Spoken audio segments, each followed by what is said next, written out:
Welcome to the John Freakin' Muir Pod. Lace up those boots and sling on the pack for a romp through trails, short and long.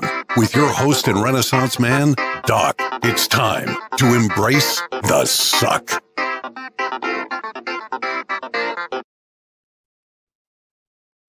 Welcome back to another week on the trail, dirtbags and hiker trash. I'm Doc, and this is the John Freakin' Muir Pod. Let's start off with a reminder. If you are enjoying the podcast, take just a minute, help us out, leave us a review on Apple Podcasts. And if you're not enjoying the pod, well, just go ahead and keep that to yourself. All right, this week we are reaching back into our little black book and calling on one of our favorite former guests. The last time we talked to him in season 4, episode 1, he called in from under a tarp out on perhaps the longest trail you'll find out there. Welcome back to the John Freakin' Muir Pod, Jason O. Cook. How's it going, Jason? I just want to clarify, the O is a middle initial. It's not part of your last name. Jason O. Cook. Correct. Going pretty well, man. I appreciate you having me on again.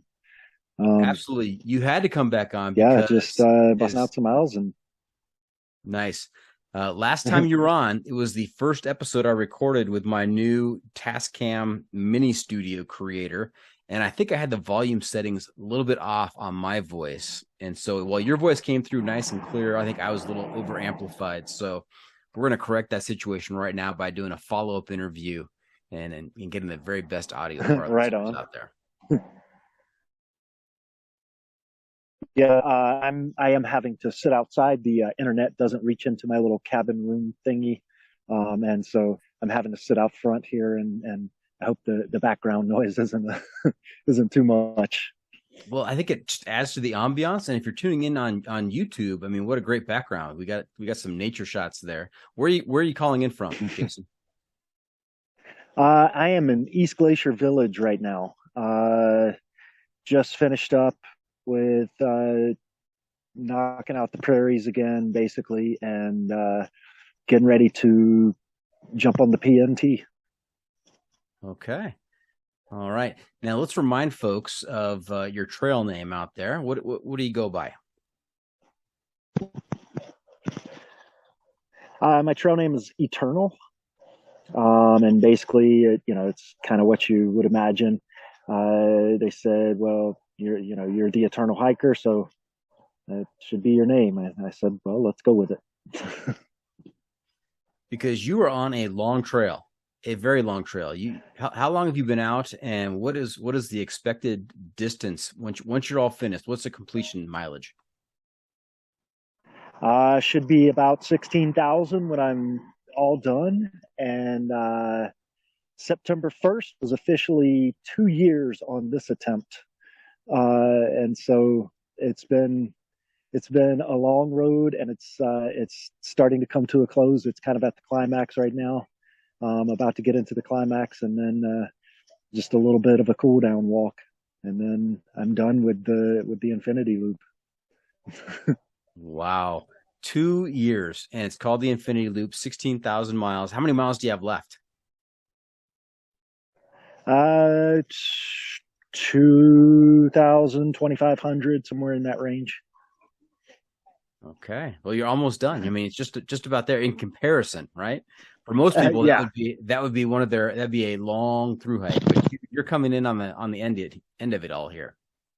Yeah, it's a bit surreal, to be perfectly honest. I'm pretty focused on this next section at the moment because I'm gonna try and go ahead and knock out. Gonna attempt an FKT on the Pacific Northwest Trail, and I just feel like at this point in this journey, I'm probably never going to be more prepared. And honestly, I feel like I've leveled up so many times, and my training peaked as I got here.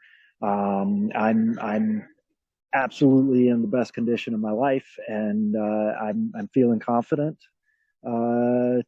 So just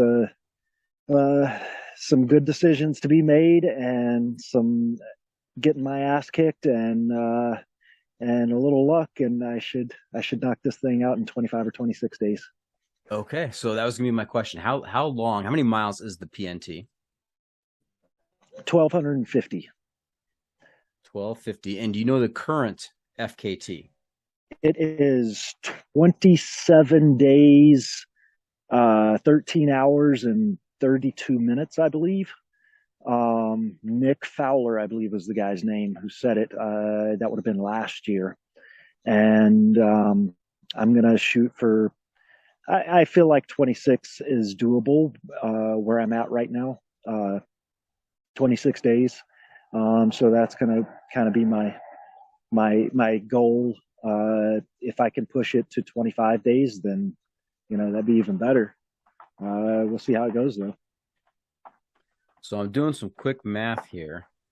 We do 1250 divided by 26. That's about 48 miles a day, Eternal. Yeah. I'm going to be shooting for about 50 a day. Wow. That, basically 2 marathons a day for 26 days. Yeah.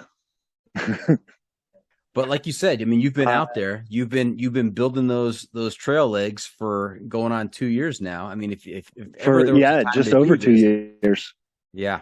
Yeah. I mean, I've got all my systems are dialed in. My nutrition is on point. It's where it needs to be. I just got some new gear. I mean, everything is dialed in. I'm feeling like this is legitimately possible. And to be perfectly honest, like I said, I feel like I leveled up again just as I got here, and I'm kind of excited to see what I can do now. Like this human body we've been given, man. It's a pretty amazing thing, and I'm having a lot of fun seeing what it can do. Yeah, people are amazing. I am constantly amazed at the things people are doing. The guests that I've had on the podcast, just always bringing a new perspective, a new accomplishment, just amazing. And your body is capable of so much more than you think it might be. Absolutely. That's definitely one of my big takeaways so far. And another one would be your brain is your most important piece of gear. And yes, our bodies are amazing, but it takes some good decisions to ensure we are able to continue doing these things we want to do, and not break ourselves, but actually continue to progress. Yes, and you mentioned gear, so the Must Bring Gear Review. That brings us to the Must Bring Gear Review, sponsored by the ultralight backpacking gear company Six Moon Designs. And you've been through this before, but let me just remind our listeners, if you were to let a stranger pack your bag with pretty much generic gear for a multi-day hike or a 16,000-mile hike, what is the one specific piece of gear you would insist on being packed? And let's assume, just for the sake of argument, that you've packed your brain. So you can't say your brain. Eternal, what is your must-bring piece of gear? Well, you took the good one away from me, so let's see. Does food bag count? No, no. I think I'm loving this Jolly Gear shirt. It's doing amazing things for me. I stay cooler in it than I do anything else. It's super comfortable and super lightweight. I'm also loving my quilt from El Coyote Quilts. Their Alpha Light, man. I just washed it, and the loft came back just like brand new. And I've got like 5,000 miles on this thing, maybe a little more. And it's just holding up like a champ. And I've developed a bit of an emotional connection with it. When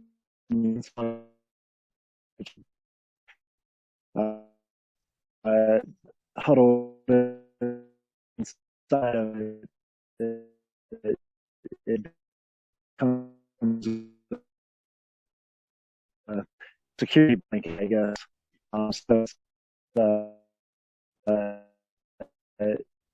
That's probably one of the things I would say. Okay, we ran into a little bit of a glitch there, but it sounds like your quilt from El Coyote has become like a security blanket to you, I think is what we heard, and it's really grown on you. It really has, man. I like I said, I love that thing, and it's definitely yeah, it's my emotional support, I suppose, at this point. There you go. And you know what? You're not the first person to mention the Jolly Gear shirt in the last couple of weeks, and so I'm gonna have to check out the Jolly Gear shirt. You better get on it, man. They released their pre-order, and if I'm not mistaken, they're already selling out of a couple of patterns and sizes. So you might want to get on that quick. As soon as we're done here tonight, that's what I'm doing. Highly recommend it. Okay. Now, what does the well prepared Infinity Trail hiker? What does his pack look like? What's your base weight? Right now, for this coming up trek, I am going to be at about 15 pounds. And so I've got a base layer from head to toe. I've got, that's including balaclava and liner gloves, merino wool. I've got Gore-Tex rain mitts. I've got a full rain suit. I've got a puffy jacket that's probably a little heavier than I actually need, but I'm also coming into the time of year in the part of the country where, yeah, I might see some crazy weather. So I'm leaning towards a little over prepared, trying to balance that with weight at this point. I've got little titanium cook kit, Snow Peak stove, in my food bag. I've got some Pepto-Bismol tablets. That's just in case sometimes altitude and extreme exertion will, cause me to lose an appetite or cause me to feel have an upset stomach. And so the Pepto tends to help with that. I've got my Sawyer Squeeze, and a pair of compression socks, the Jolly Gear, some short shorts, buff. Garmin, but there's really not much to it. I do have a bivy sack, my quilt, a Z Light, and a little tarp. Okay. All right. And I like the way that you kind of said that you're a little over prepared, knowing, the region that you're in and the time of year. And so, using that most valuable piece of gear that you have, your brain, this is the time, I think, to be a little bit over prepared rather than be right on the cutting edge of being ultralight. Yeah. That tends to be the way I've grown over the course of this trek anyway.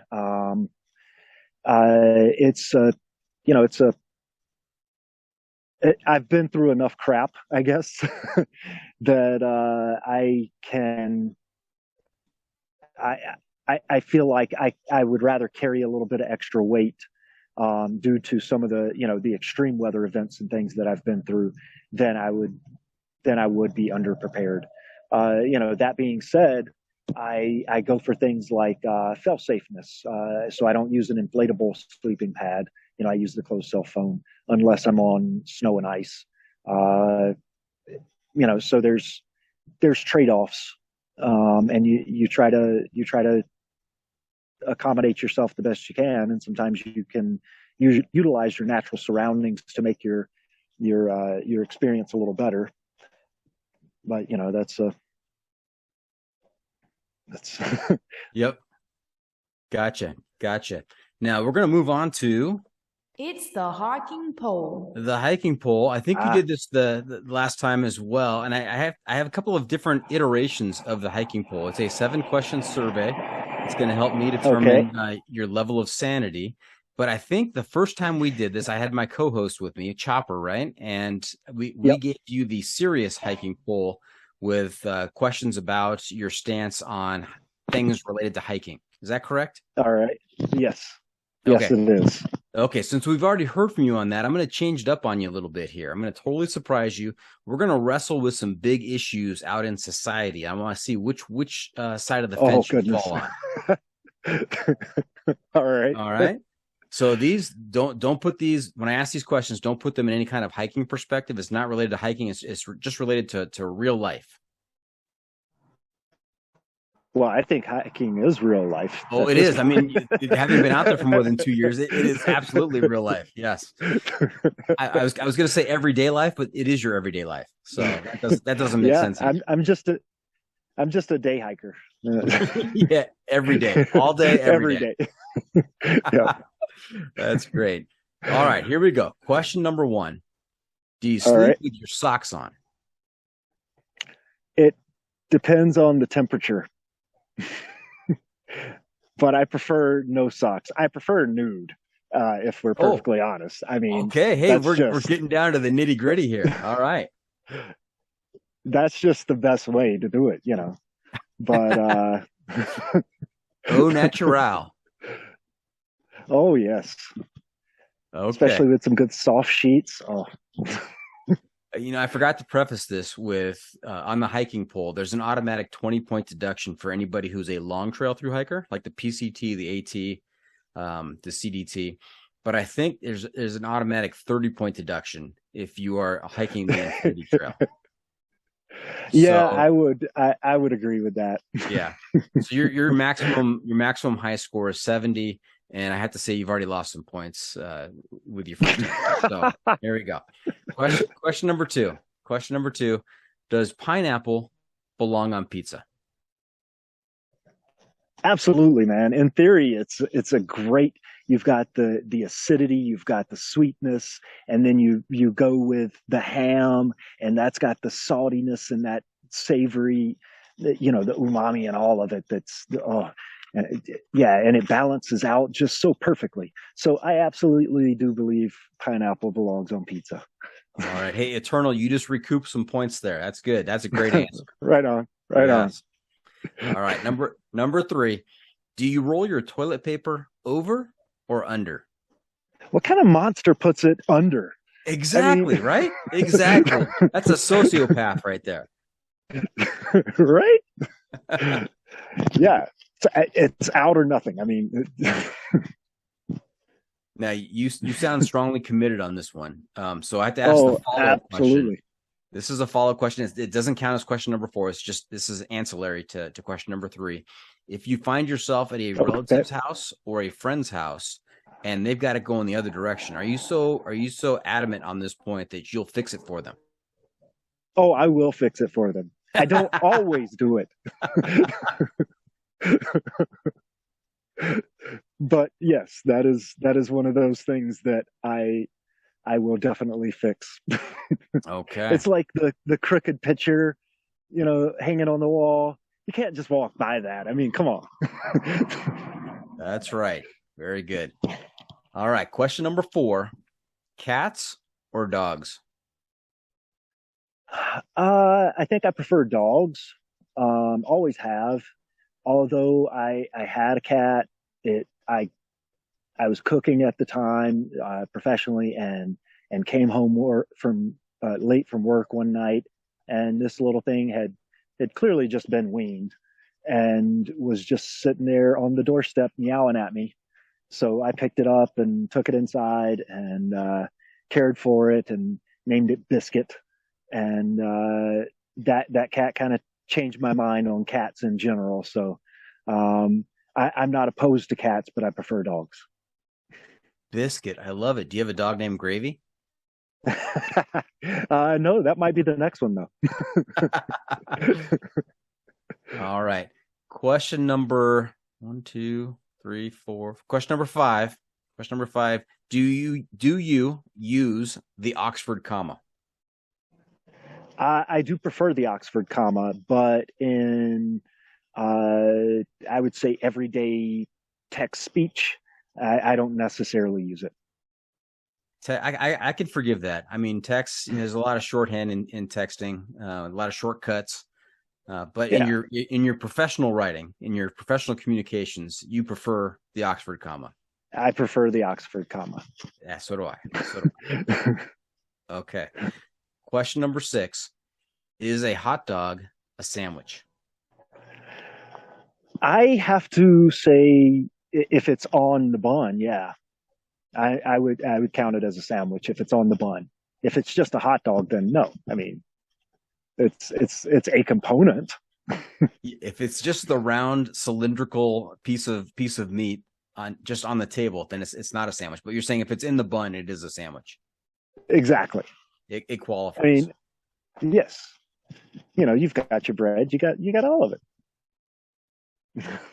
Yeah, it's strange. There are people who are just vehemently opposed to the hot dog being a sandwich. I mean, they will die on that hill. No matter what inaccuracy or inconsistency I point out to them, they just will not have it. Yeah, I don't get it. I don't get it, man. Okay. Last question. If you had a time machine, if time travel were possible, but you only had 2 settings, 100 years in the future or 100 years in the past, which way do you go? Ooh, man, that's a tough call, because I think both would be exciting.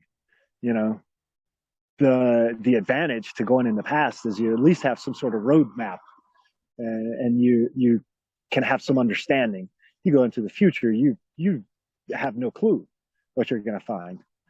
So I mean, I don't know, man. I'd have to think about that one for a while.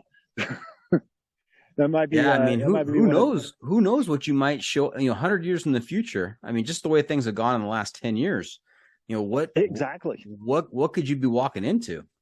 Yeah, and I mean, you look at the rate of technological advancement and all that. I mean, it's going to be an entirely different world. Okay. So let me do some quick math here for you, Eternal. I got to carry the 3. So you got to divide by pi, going to multiply by √5, and we're going to adjust for the blood pressure of someone who is 14,000 miles into his hike, and I come up with the score of 58. Oh, yeah. 58. I mean, it's still failing, but but it's on. I mean, if you're saying sanity scale 0 to 100, so 50 is kind of the midpoint. You're on the saner side of that half, though. That's true. I believe I scored higher last time, but I believe this one is probably more accurate. Yeah. Okay. Nice. All right. Hey, let's before we get too much further down the trail, let's back up a little bit and just remind everybody, where you grew up, kind of your background. And how you got involved in the thru hiking cult. So I grew up in Eastern North Carolina, farming community, and went to UNC Chapel Hill, joined the Army, got out of the Army. At that point was of the mindset that I was not going to be running anywhere unless something was chasing me. And then eventually, I ended up just kind of getting back into being outdoors more, and the more I pushed myself, the bigger it got. I've always been an endurance athlete anyway, but I did take that brief break. But yeah, I slowly got into backpacking. Have always been into the outdoors, and most of my stuff was backcountry route finding. Picking a really cool spot and figuring out how to get there. And I've done a bunch of trails and stuff, and basically I always knew I wanted to do something ridiculous. And the more I planned, I saw that what I'm doing right now was possible, and so it just kind of snowballed. And eventually, I realized this is my ridiculous thing, and here I am. Eternal, I'm always on the lookout for a good title to the episode, and that sentence right there. I've always wanted to do something ridiculous. It doesn't get much better than that. Right on, man. Hey, any Got plenty of brothers time and to think of sisters? one-liners. That's right. Any brothers and sisters? I have a younger brother. He's in the Air Force, and yeah, he's got kids of his own now, and doing well for himself, and I'm very proud of him. And yeah, he should be working on the celebration beer for this trek as we speak. Well, probably not as we speak, but Nice. And how about your parents? Your parents still with us? yes. They are both in Eastern North Carolina still, and yeah, Okay. they're just living life. Now, do your parents and your little brother, do they have opinions on what you're doing? Oh, at first everyone thought I was crazy. Now my parents and my brother have at least resigned themselves to the fact that this works for me, and and they are indeed supportive. I spoke with my grandma yesterday, and she told me I still don't understand. so, so even though they may not understand, they get it, and they're supportive. Okay. And do you have a significant other?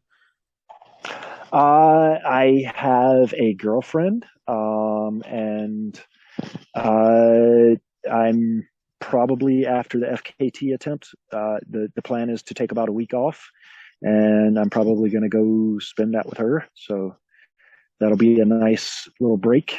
I'm sure I'll sleep the first 3 or 4 days, but sorry about that in advance. But yeah. Now, does she also hike?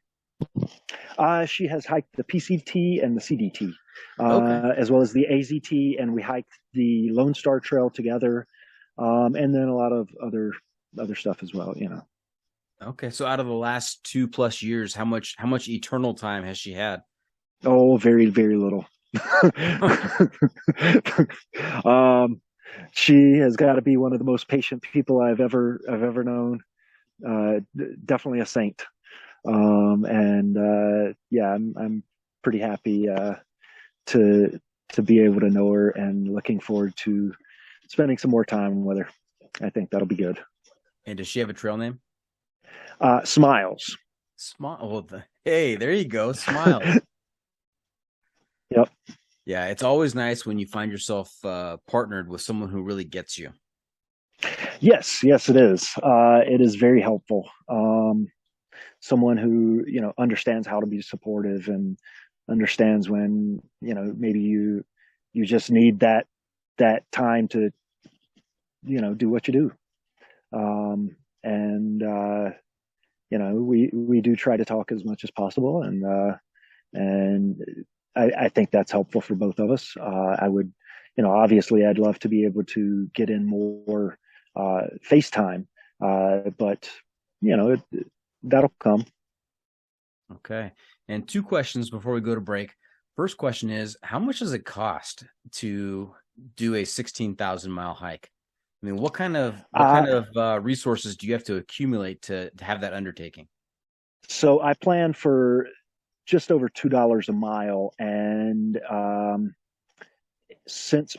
over the last 2 years, since beginning this trek, my average cost per mile has gone up about 60%. So I'm averaging maybe $1.50 a mile now, kind of depending on how much I eat in town, and that kind of thing. Yeah, it's definitely getting more expensive. I've currently put somewhere in the neighborhood of 26,000 into it.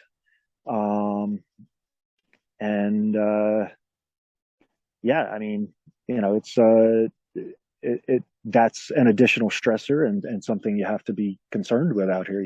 There's spreadsheets for everything, and half the time your spreadsheets have spreadsheets, and it's there's a lot to balance. This is doing something like this is always a balancing act. And, for the last probably, I'm going to say 8 months or so, I've really, really reduced things like hotel stays to next to nothing, because anytime you go into town and you eat and you stay in a hotel, that just eats into the budget quick. So it's always a balancing act, but fortunately, like across the prairies, North Dakota was really good about it because they have a lot of traveling oil workers. So most of the cities or towns had a little town park and would allow camping, and sometimes they had showers, and they're typically relatively inexpensive, so you find things like that quite a bit, and you just make it work.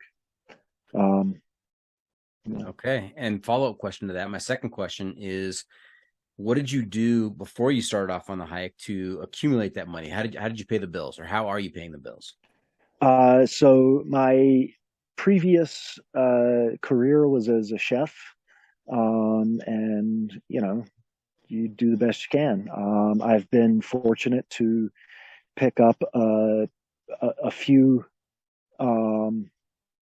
sponsorships along the way, and some folks just out in the wild, we'll say, contributing, and it has helped tremendously. Definitely helps the savings stretch a little bit farther. Now, taking us into break, share with us your favorite meal to prepare. Oh man, I have so many of them. I do this backcountry burrito thing that's kind of a staple of mine. And a matter of fact, today I was able to use the kitchen and cook off and dehydrate a bunch more black beans. So I've got those prepped out.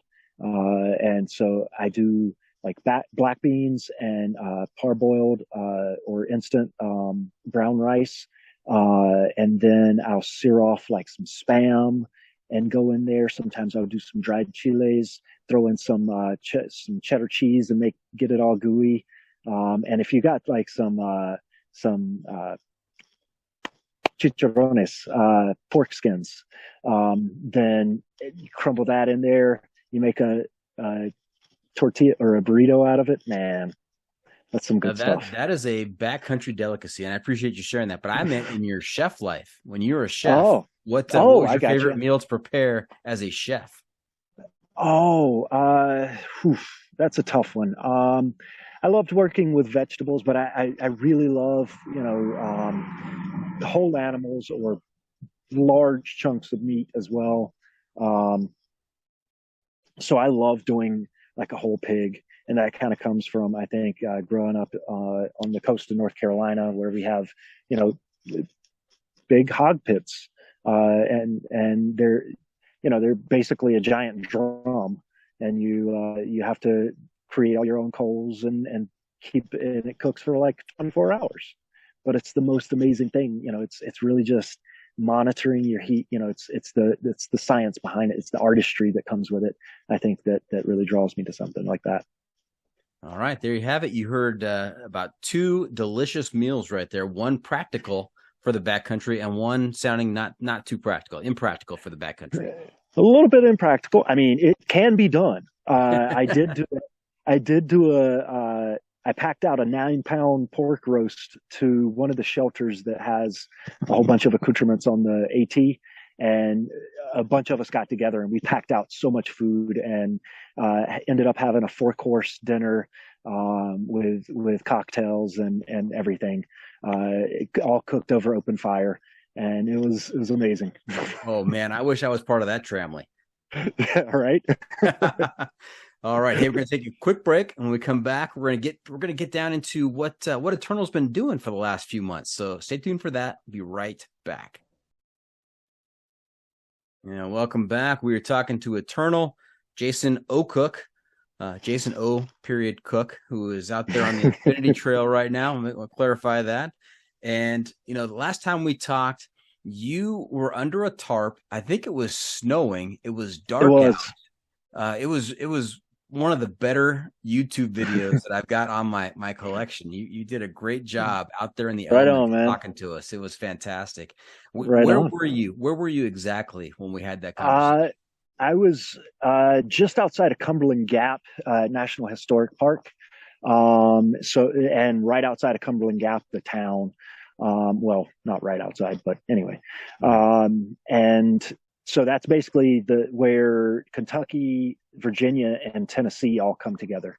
Mm-hmm. And yeah, it was snowing lightly. Well, it was a mix of rain and snow at that point. And just another night. And since that time, where have you walked? Take us through the basic path that has led you to where your current point is. So I made my way over to the Appalachian Trail, went up the AT, went across basically the northern Midwest, the Mideast, and all that. And now I'm in Glacier. So how many miles since then? I want to say 3, 4, somewhere in that range. Probably around 4, yeah. Okay. I talked to Professor the other day, Carl. Oh, nice. Yeah. Carl Stanfield, I think is his last name, Stanfield. I don't remember his last name. Yeah, and he is undertaking a similar feat. You're going 16,000 miles in more than 2 years. He is looking to try and become the person who has walked the most amount of miles in a single calendar year. Yeah, I have chatted with him briefly over social media. Man, I'm like super stoked about his journey. I'm loving watching it. He is crushing it, man. It is great to see, and just one of the nicer humans you'll find too. Absolutely. It's really great to see somebody like that, pulling off something that's just so badass. Mm-hmm. Definitely an inspiration to me. Yeah. What do you think the most important characteristic is for somebody who wants to, or who is successful at doing these long distance? I mean, seriously long distance. You with 16,000 miles. He's trying to do, I think, 10, 11,000 miles in a calendar year. What is one of the most important personality traits or characteristics you think would benefit somebody doing this? So I always say adaptability is the best ability. And the way you are able to adapt is by appropriately preparing yourself. So you have the knowledge, you have a plan that will give you a minimum level of necessary exertion to achieve your goal, and then you can start to adjust that plan as you go. Basically, the way I've handled this is I try to, at every junction, have 4 or 5 possibilities, and then based on ground conditions at the time, I can adjust on the fly. So I think adaptability is one of the best abilities you can have when doing something like this. And again, that goes back to the brain. And then after that, it's just, sometimes it's just focusing on the next step or the next breath. And it's really, it's really, I think, putting the possibility of failure out of your mind. Obviously arrogance is not what you want.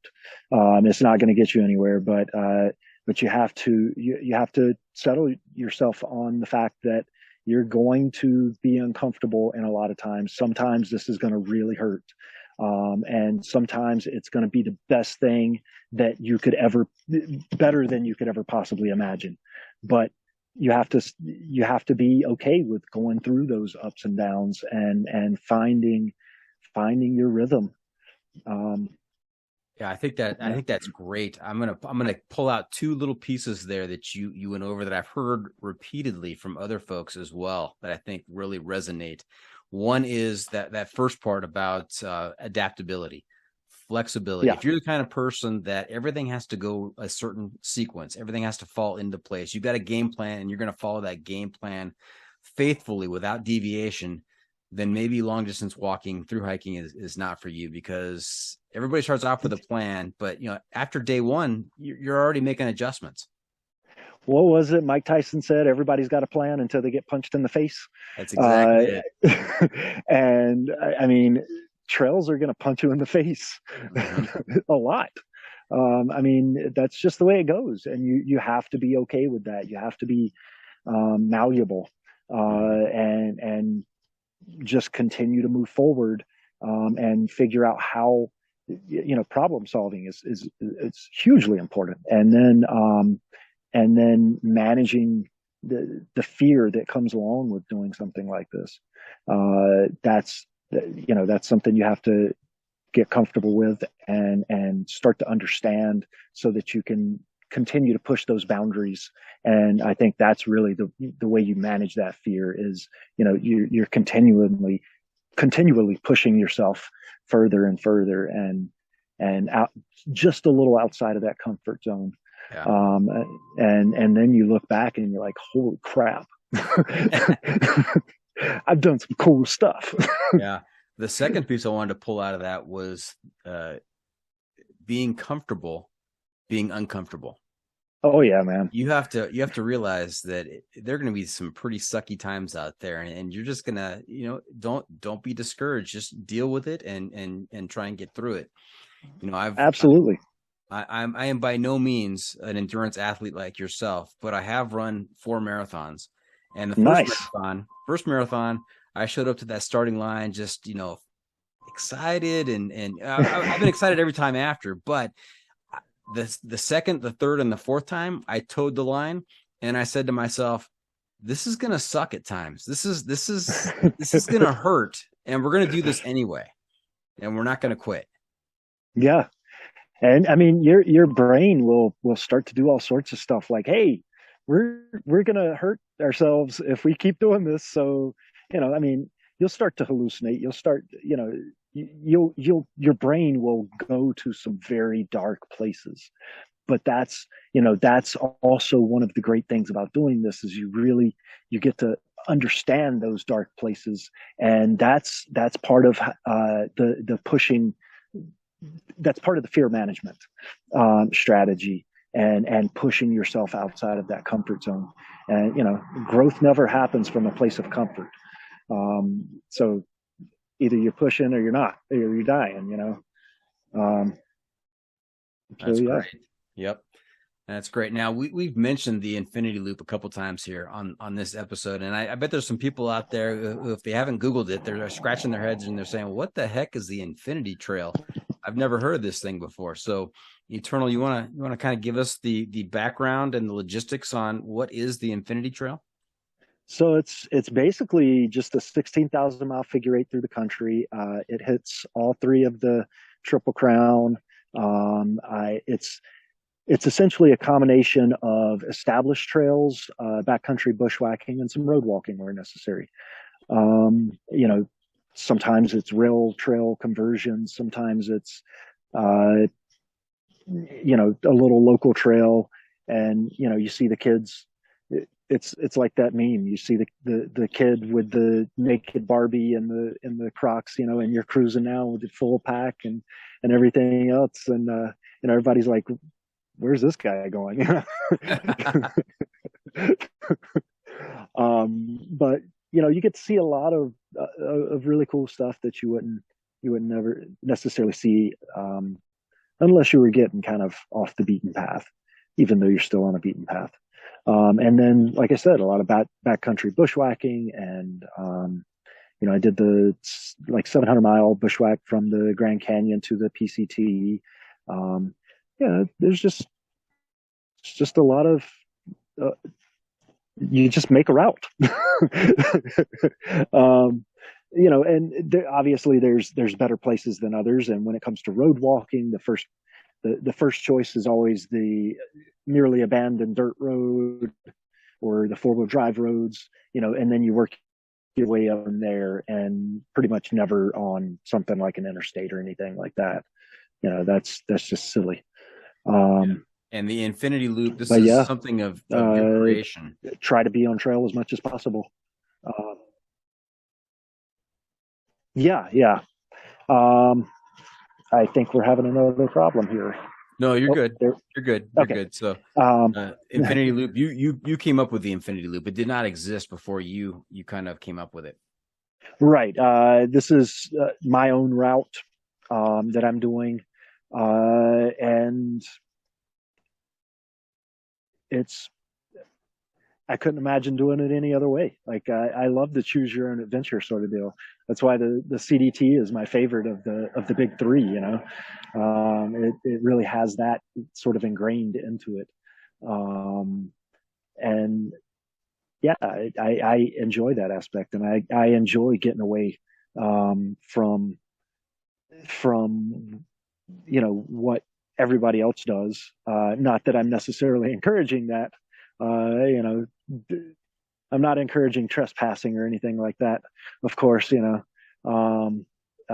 but sometimes. Now, Eternal, you mentioned a couple times earlier on about the like you feel like you've leveled up, and I just want to say you mentioned choose your own adventure. And to most people that would be hey, we're going to go to the beach today, or we're going to go to a 3-mile hike today. That's the adventure we're going to take today, and you have leveled up the concept of choose your own adventure because you've chosen to do a 16,000-mile hike. Yeah, but we touched on last time this also being intended to give me the space necessary to fix the brokenness that was within me. And so, even after some of the other long trails, I just knew there was more. I knew I had more in me, and so I kept going and I kept planning bigger. And, I don't know. I feel like this might quench my thirst for a little while. But we'll see how all that goes. Okay. Yeah. Now, I think reintegrating after this is going to be interesting, but I have a few aspects of a reintegration plan, so I think that's going to be helpful. Making sure I get out there enough. I do want to talk about the brokenness. I want to talk about mental and physical health and care out on the trail. But before we get there, so put a pin in that. We're going to come back to that right after this. I just want to say that after our first episode, one of the most commented portions of the episode was your story about your encounter with the KKK. Yeah. People were genuinely concerned for you, and were concerned that did he report this to anybody, because nobody should have to go through what you went through. Right. So I spoke with some police officers, and I have not followed up with it since then. But also at the time, my only focus was putting space between me and them. Yeah. And I also am continuing walking around the country, and there is a certain amount of discretion, I think, necessary. Prudence, I believe, is the better word. Mm-hmm. Yeah, that is necessary. I don't want to, encourage future encounters. So, yes, I spoke with some folks about it, but yeah. Okay. And we're not going to go into a whole lot of detail on this episode. I hope I've piqued your interest if you're listening and you're like, what is the story about the KKK that they're talking about? If you want to hear about this and about the decision that Eternal had to make out there on the fly about whether or not to get into a strange person's vehicle, tune in to season 4, episode 1. It's a harrowing, hair-raising story. You should really listen to. It was a sphincter clincher for me. I bet. I bet. Okay. Now you mentioned a little bit earlier that that being out on this 16,000-mile, 2+ year hike was a way to fix the brokenness within Yeah. you. Do you care to share, in what ways? Is that too personal for me to ask? In what ways do you feel like you're broken? I mean, we've all got brokenness, there's something broken in all of us. I think that's just part of the human condition. I think and maybe broken isn't always the right word. Sometimes it is the right word, but maybe it's not always the right word. Maybe it's just, maybe it's just a lack of synchronization in the various parts of life and your brain and your body. And maybe it's just figuring out how to get through this life. And I think that's a big part of it for all of us in general, is figuring out how to navigate this world and this life in a way that we feel comfortable, and we can get to the end of it saying, you know what, all right, I'm okay with that. I'm okay with that life. And yeah, I mean, after many life experiences, there was trauma and whatnot to get through, from many eras of my life. But you just, part of this was going out and working through it a step at a time. And I finally got to the point where, one day I was walking up a hill. I want to say it was in Colorado, and my shadow was being cast in front of me. Not an unusual thing, but I looked down, and my first thought was I'd follow that guy. And it hit me. That's the first time I ever felt that way about myself, And so it's gradually progressed from, me feeling as, I did attempt suicide at one point in life, and coming back from that, this lifestyle was helpful, was very, very helpful, and reconfiguring my life and my brain in a way that I can move forward in a healthy manner. That was really the focus, was just getting to a point where I could move forward, period, and then move forward in a positive direction. And I've gotten to the point now where I'm so far beyond anything I could have ever imagined at that point of my life that I want to see how much farther it goes. Well, you know what, Eternal, thank you so much for that. I apologize for asking the uncomfortable question, but I know that there may be folks out there who are listening to this who may find themselves in a similar position and will benefit from hearing what you've had to go through and what you're doing to deal with that. And so I have a follow-up question. Two questions, actually. I think they're the same question, just asked a different way. What answers did you find out on the trail, or what is it about being on the trail that has helped fix some of these things?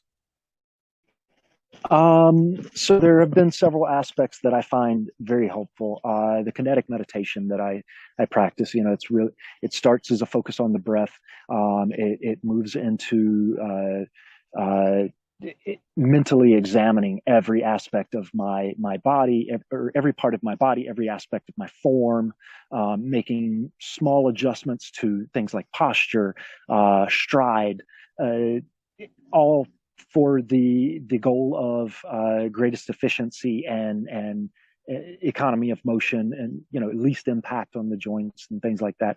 So it's the singular focus that's sustained over a longer period of time. And that has helped me to cultivate a calm, clear mind.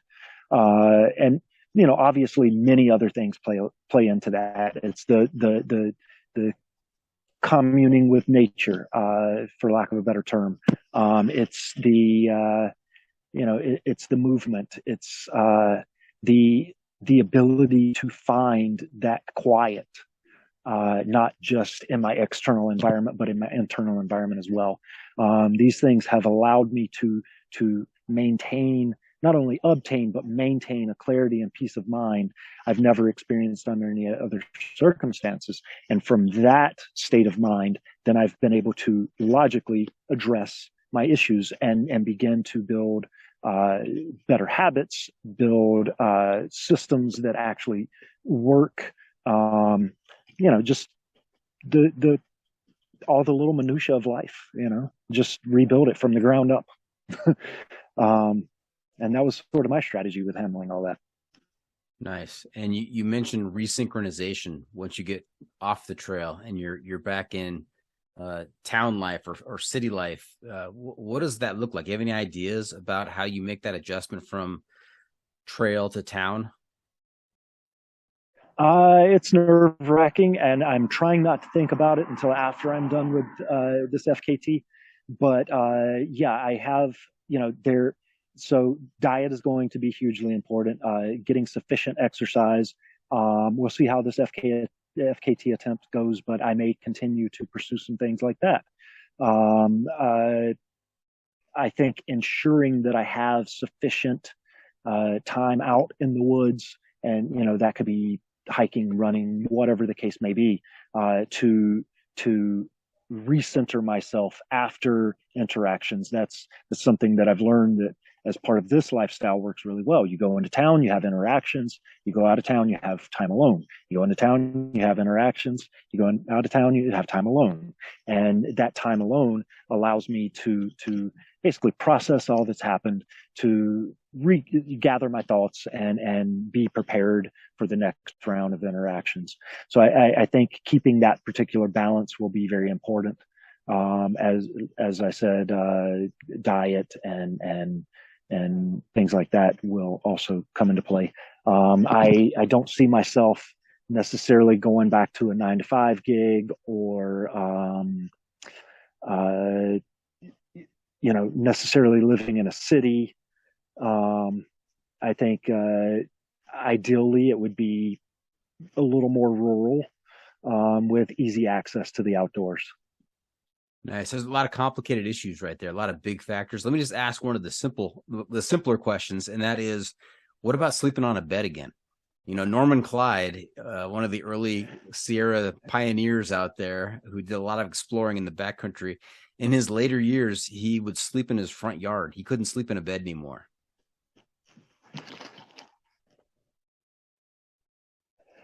I don't know, man. I've had the opportunity to sleep in a bed these last few days, and holy crap. There's some things about civilization that you're just like, hey, this might be worth it. Flush toilets, refrigerators, air conditioning, hot showers, and beds. I mean, that being said, I am going to have to spend sufficient time outdoors in order to be able to balance it out. It's amazing to have a bed and a hot shower and, a cold box for stuff, but yeah, I think there's a balance to be struck. And I think it's really, that's what life is about in general, is finding that balance. Totally agree. I mean, for all of the different ways that city life can pull us down, there are some really good amenities that we can take advantage of and still maintain that balance between work and play, between city and rural, getting out there and getting after it. Yeah. That's a healthy approach to life. Yeah, I think so. And that's basically the way I'm trying to present myself in general is, in a constructive manner. If I continue to build myself up, I can potentially bring some others up with me. That's the idea there. Okay. Hey, Jason, you know where we are? Where are we? The pro tip insight of the week. We are at the pro tip insight of the week, that time of the episode where you get to share some trail wisdom with our listeners to make their next outdoor experience even better, whether it's a 5-mile day hike or a 16,000-mile 2-year hike. So what do you have for us? I'm going to go with stretching this time, man. I think a lot of people neglect that, and sometimes I neglect it, and my body just screams until I listen. But stretching is very important, and you want to do a pretty thorough stretch. Not just the major muscles, but all the little stabilizer muscles and things like that as well. And as you start to build your range of motion, you just kind of notice that everything feels a little bit better in general, and your hikes will go a lot smoother, and you won't be as sore, and you'll end up finding you can do more over time. Okay. So there you have it. That's it. This episode is just about in the books. Hope our listeners enjoyed our time with Eternal. Want to thank him for joining us this week. Jason, how can our listeners keep up with you on social media, and where can they find updates on your latest adventures? So Cooked Photo on Instagram. That is COOKEDPHOTO, all one word, all lowercase. And then Through Hiking the Nation. And that is THRUHIKING, the Nation, all one word, on Facebook. And will you be posting updates on your FKT attempt on the PNT there? I will, and I'm actually planning to post a link to the Garmin tracking. Oh, fantastic! So you can follow along with the live tracking. Outstanding. All right. Hey, remember to check out the pod on social media as well. We are on Facebook, YouTube, Instagram, Twitter, and TikTok. And if you have comments or clips you want to share, you can send it to me at johnfreakymuir@gmail.com. The Adventure Media Recommendation. Thanks, Half Calf. Hey, Jason, I'm also looking to you to share a recommendation for a book, a movie, documentary, some sort of outdoor adventure media that's going to keep our listeners connected to the trail. Call this our Adventure Media Recommendation. You have anything you'd like to recommend? So last time I think it was trespassing across the U.S. or I forget, trespassing across the nation, I think it was. I like to get off the beaten path like that. But this, and also for me, reading is a bit of a distraction, I guess. But I still like to keep it a lot of times within the adventure realm. So I'm gonna go with the classic and say On the Road, Jack Kerouac. I just love the writing, and it's not exactly a trail per se book, but it's a great adventure book, and the writing is just wonderful. Yeah, great adventure book. He's working on himself. I mean, there's a lot to be had there. Yeah. All right. Thank you. And What have we not asked you? before we wrap things up, our last segment, we call this, what have I not asked you that you're dying to tell us about? What did we miss? What did we leave out? I don't know, man. I've been trying to think of something for this segment. And I'm struggling, because about the only thing I can think of right now is what I need to do to get this FKT done and to get the Infinity Loop done. But so I think, I've got some mental performance tips, because the mental aspect, of doing something like this is by far the biggest challenge. Yes, the physical challenge is tremendous, but really when it comes down to it, it's the mental aspect. So one, systems for everything. the specific order in which I pack my pack, my diet and nutrition, budget, everything has a system. And that way, even when I'm dead tired, my brain isn't working, my body isn't working, I'm still able to continue moving forward. And then the kinetic meditation, I think spending that sustained singular focus, that time doing that really helps, like I said, cultivate a calm, clear mind. And if you're going to be able to face some of the bigger challenges, then you're going to need to operate from a place of focus. And that kinetic meditation really helps with that. And then the other thing is, it may get really, really crappy sometimes, but always enjoy it. Never forget to enjoy it. Even on the worst days, I try to find that one thing that I can be like, wow, that's really cool. And even on the crappiest days, find one thing. Sometimes you'll find a lot more, but find at least one, and remember to enjoy it. That is great advice. All right. Hey, that's a wrap from the John Freaking Muir studio. Any shout outs to friends and family, Jason? Let me say another shout out to my son, Christian. I miss you. And to Smiles, miss you too. And let's go with my brother. Looking forward to seeing you again, brother. And I appreciate you guys having me tonight. All right. Well, hey, thank you for tuning in. Always remember, the trail is the trail. It doesn't care if you want to go downhill. It doesn't care if it's almost dark and you're looking for a campsite. It doesn't even care if you've always wanted to do something ridiculous. The trail is the trail. Embrace the suck.